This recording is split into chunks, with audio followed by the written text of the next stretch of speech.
I want to kind of pick your brain a little in terms of what you currently work with as a resident alim. What situations, obviously I don't want names, but what kind of situations do you typically go through under, or what is a common issue that comes forward to you? Yeah.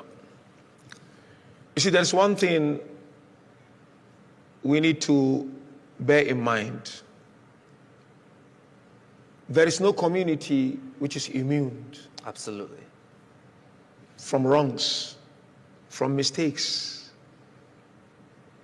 I know some of us are still in this dream world that I'm a Muslim, I'm a lover and a follower of Ahlul Bayt.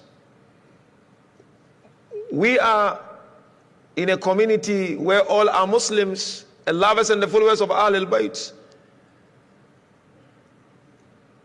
It will be hard for someone to be, example, misogynist or chauvinist and the other titles that we have out there. By the way, chauvinist is someone who holds the view that women are naturally weak and men are naturally superior over women, and women cannot do much. The other title is what? Or acronym, if you like. There are people who don't like the opposite gender at all. So you've asked a very interesting question. Alhamdulillah, through the tawfiq of Allah Azza wa Jal and His inayah and the blessings of our beloved Ahlul Bayt. It's not a long time thing, but I've been a resident alim for more than 15 years. Yeah. In different communities, you know, Africans, to some extent Pakistanis, Khoja communities, Iranian community, some Arabs, in different countries, most especially in Africa. And alhamdulillah, we do get these blessings, opportunities. Really, it is the tawfiq of Allah from time to travel to different communities in the holy month of Ramadan, Muharram, Fatimiyya. And we also get chance to go for ziyarah. So you meet a lot of people. Absolutely. In your work as a resident alim, as a guest speaker.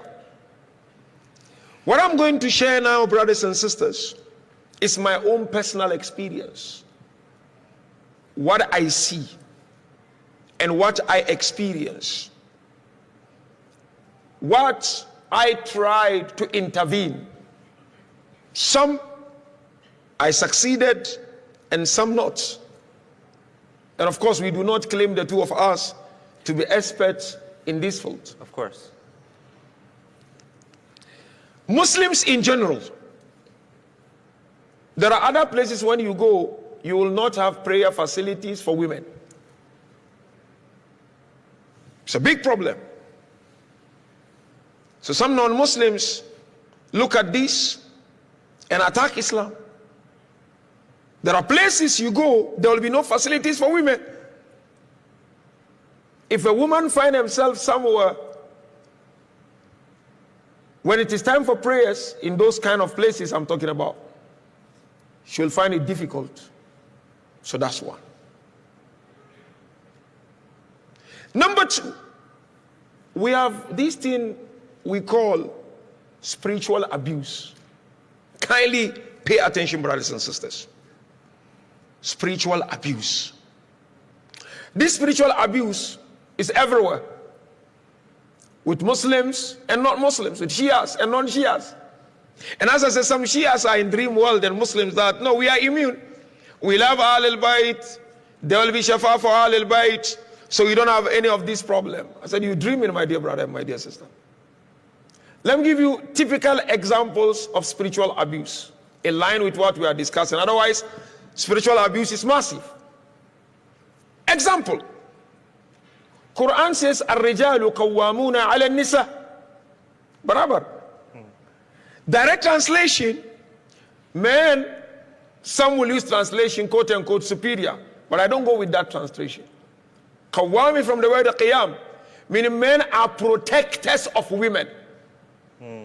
But other translation, you look at Ar-rijalu qawwamuna ala nisa, meaning men are superior. That's wrong translation. Qawwam, the word is qawwama, qiyam, stand for someone. Yeah. Unfortunately, some men, even some Shias and some Sunnis, say, no, we are superior than you. You belong to me. You are in my house. If I say something, you must ask me how high I jump. But sorry, I call this thing culture, not Islam. So some use, wallah, this verse, say, no, I'm far better, superior, Quran mentioned. But Allah said, you are a protector. You provide. So that's one example of spiritual abuse. Another typical example when it comes to divorce. Islam for me is solid. It's powerful. There is nothing wrong with the teachings of Islam. The wrong is with some of the practitioners of Islam. Divorce. We are told in our jurisprudence, the key to divorce is in the hand of who? In the hand of a man. Isn't it? So some spiritually abuse this. And I have these examples a lot. Marriage is not working. Civil divorce is done. But the man said, I'm not giving you the divorce. Divorce is in my hand. I call it abuse.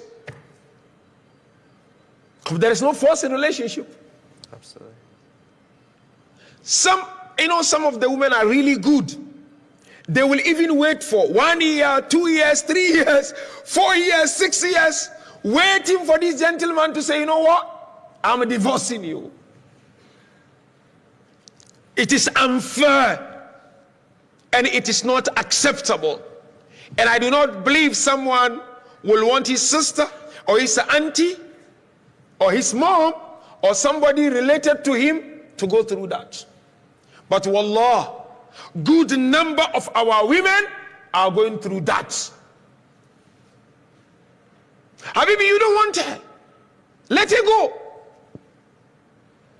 And what is really painful is that you've already done with your civil divorce. So that's another spiritual abuse, what I call spiritual abuse. Is where a man is taking advantage of someone. Fantastic. Taking wrong advantage of religion. Ahsantum, of the religious teachings. It's taking wrong advantage. No, I'm not going to give. Do whatever you want to do.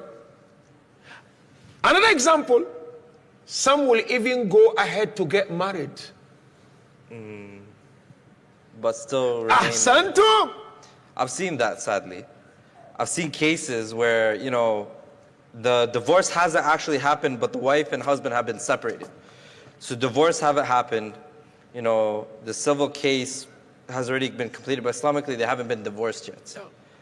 So you have the woman, she's, for example, maybe have a kid, she might not have a child, and the man, they're both separated now, but he's refusing to give her the divorce, but he's now looking for a second wife. Another example. No, Islam says, you cannot go out of my house without your permission. Okay, fine. Yeah. What does it mean? Some abuse this. Absolutely. It's all within that concept, in my humble understanding, of protection. You are her shield. You are her protector. But don't abuse that. Absolutely. Now, worse than that, my dear brothers and sisters, we need to be careful. We need to be careful. We need to be true Muslims. If teachings of Islam or your culture clash with Islam, true, and I don't think there is culture which really sanctions something like this. Yeah. There are those who lift their hands. Yeah. Why? No, I brought you, I made the visa for you. If you dare talk I revoke the visa.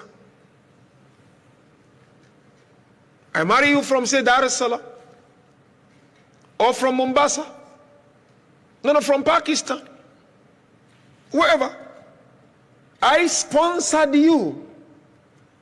If you dare talk and tell community, I am going to revoke the visa. Sometimes you find some women, they keep quiet.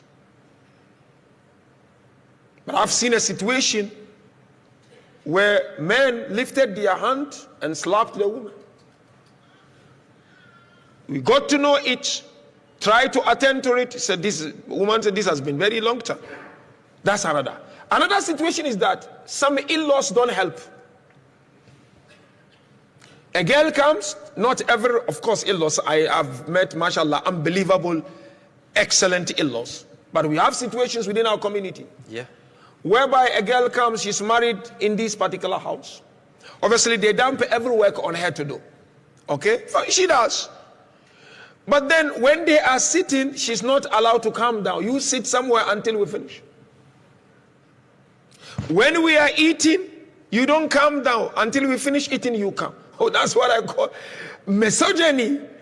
This is hatred against this woman, Yeah. And it is totally against the teachings of Islam. Habibi, today, in this day and age, in 21st century, we have our communities, organizations, where women's voice are shunned. Baba, you want to discuss about women and you don't want them to be on the table. How does it work? They spend more time with your children.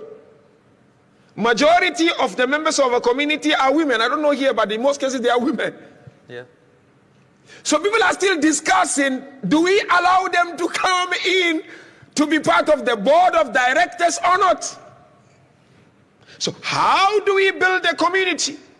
So this really, for me, is an example of what we are discussing tonight. And last but not certainly the least, experience I have. Emotional abuse of women. Of course, I'm not saying all women are also immune, but tonight we are discussing hatred of women. Emotional abuse. Some men can be silent and woman will be dying inside. Some will use finance to silence woman. If you dare do this, I cut. Take away some money. Take away. And Islam said no. Yeah, because the man is meant to be the protector. Islam said no. That's why Rasulullah and Ahlul Bayt taught us. If you take care of a woman, either one or two or three, Jannah for you. Because Islam wanted to change this mentality. Yeah. To a certain extent, Islam said, if you don't have daughter and you have a sister or sisters and you take care of them, you get the same reward. Islam says if you don't have a sister and you have aunties and you take care of them, you get the same reward. So Islam came to discipline us. But some, unfortunately, and sometimes when you are in a house where boys are treated differently, because we have that, where there are boys and girls in one house, and boys are treated mashallah, and girls not really. So that boy will grow to be misogynist. Just to be clear, so I understand from Islam, men and women are not equals. This is my understanding. I want to ask more of your Islamic opinion as well. Men and women are not equal. But that doesn't mean, for example, one is more superior than the other. But it's that the way they're treated is different, but neither should be abused. Yeah. From my understanding what you're saying. No, obviously, see, as I mentioned earlier on, men are not superior over women. They're protected. No, women are superior over men. Absolutely. You know, we all have our nature. Absolutely. We all have our circumstances. We all have our rules to play. That's what Islam says. Allah chose men, He chose women. Allah elevated men, He elevated women. So that whole issue of this one superior equality, Islam doesn't discuss that. Of course. But in terms of potential, Yes, we have equal potential. Yeah. Allah has given women same potential He gave men. If you work hard, mashallah, you're going to get somewhere. Inshallah, tomorrow that's part of my, lecture. You work hard, reaching Allah, you reach Allah than her. She works harder, reaching Allah more than you. She reach Allah than you. So that's what Islam says. وَعَلَّيْسَ لِلْإِنسَانِ إِلَّا مَا سَعَى وَأَنَّ سَعْيَهُ سَوْفَ يُرَى. Insan is nothing but his or her own effort. And when you undertake the effort will be seen. Some women will go to Jannah before men. Some men. And some men will go to Jannah before some women. So Islam, looks at us with same look when it comes to potentials. Absolutely. Yeah. Each person has their different role, but ultimately, in terms of reaching the levels or their status, both men and women have the same potential.